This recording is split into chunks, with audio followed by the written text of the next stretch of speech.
What's up, everybody? Welcome back to the internet where your cesspool is my jacuzzi. My name is Lauren Knighty and I'm a psychiatric evaluator. I am not a physician. If you came here seeking medical advice, my advice is don't do that. I do not personally know anyone involved in this case. The views expressed in this video are my personal beliefs and speculative opinions based on publicly available court documents and information.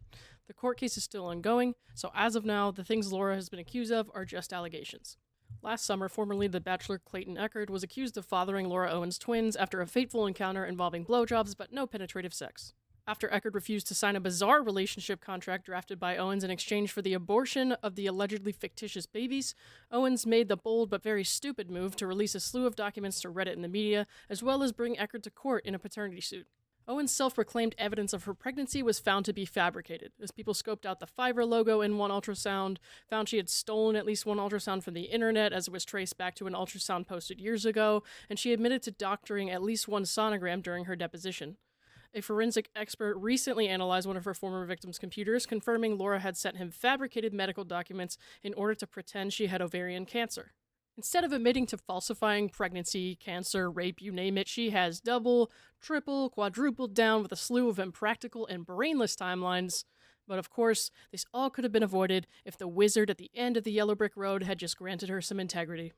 A large number of people have said Laura Owens is insane, she needs to be locked up in a psych hospital, or she's a danger to society. I've gone into why I believe Laura Owens is not insane, and why she doesn't belong in a psych hospital, but rather in a jail cell. If you missed that, you can find it in the links at the end of this video. Today I want to talk about why an involuntary psych hospitalization would not stop Laura Owens from finding more future victims and using the same con. There are differences between behavioral problems and psychiatric symptoms that can be treated with medication. Medication alone is not going to treat behavioral problems, and the patient has to really acknowledge their problems and want to treat them. It's my opinion that Laura Owens exhibits antisocial behavior that can't be corrected on a psychiatric crisis unit. She doesn't seem to be acutely disabled by her condition because this is a years-long string of intentional antisocial behavior that was likely enabled by those around her. A lot of people hear antisocial and they think like Heath Ledger's character in 10 Things I Hate About You. But antisocial behavior in a psychiatric context, it's not like just not wanting to hang out with people or not wanting to talk to people or being mysterious. It's not like having long, flowy hair that probably sparkles in the wind and could really confuse someone sexually. People who have issues with antisocial behavior are often engaging in intentional manipulation, elaborate lying, impulsive behavior, and trying to upset other people with no regard for how it affects them. They repeatedly ignore what's right from wrong, even when they know the difference. These people tell lies to take advantage of people, and they feel no guilt about hurting other people. They don't typically seek help on their own. It's a deep-rooted and constant issue, but with proper help, the behaviors can decrease over time. They do have to want the help and accept the help, and they have to be willing to admit they have a problem. Laura Owens' calculated behaviors, in my opinion, are not consistent with someone who's delusional. These behaviors are antisocial. Antisocial behavior aside, Laura Owens does not appear to be an immediate risk of physical harm to herself or others. A very small percentage of psychiatric patients are violent or psychotic in a truly uncontrollable way. Her previous threats of self-harm were made at convenient times with a clear goal in mind: to keep her victims around or to stop someone from doing or saying something she didn't want them to do or say. People are afraid to call these things out because they don't want to be dogpiled for being a bad person, but this is the truth. It is not uncommon for people with certain disorders to use threats of self-harm for social gain, material gain, or some form of manipulation. Mental illness has unfortunately become a buzzword that people use to explain away bad behaviors that they did while knowing it was wrong. In some cases, not all, but some, people will go so far as to harm themselves in a superficial way. They do it in a way they're well aware would not kill them, or they literally walk across from the hospital, hurt themselves, and then walk up to the entrance knowing they will immediately receive treatment and no lasting harm will come to them. I see it all the time. It does happen. And it sucks knowing how the internet is these days and knowing someone might try to cancel you for saying something they don't like. But you cannot do any real good for people who are actually victims or people who are really in need of these services without acknowledging that some people have ulterior motives. This kind of agree with me or else mindset does so much more harm than good, and it makes it scary to express different opinions or perspectives that some people may really need to hear.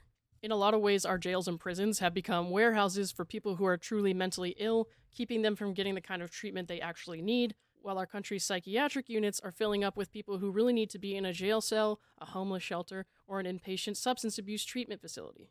The lack of available resources for the homeless or those who struggle with substance abuse is truly abhorrent, but hey, let's not worry about that until after we talk about getting a new football stadiums for the Jags to lose in. Anyways, that's beyond the scope of what I'm talking about today. The goal of psychiatric hospitalization is not to lock someone away from society.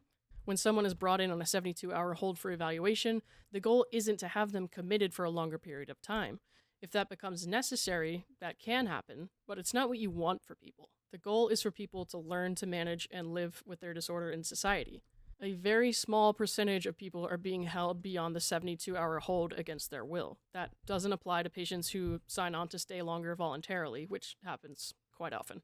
If someone can be treated in a less restrictive setting, like intensive outpatient programs or just like regular outpatient therapy and med management, the goal is to make that possible and sustainable. Whether or not we reasonably accomplish that or the patient complies with their treatment plan is a different story. I believe that Laura Owens does need help.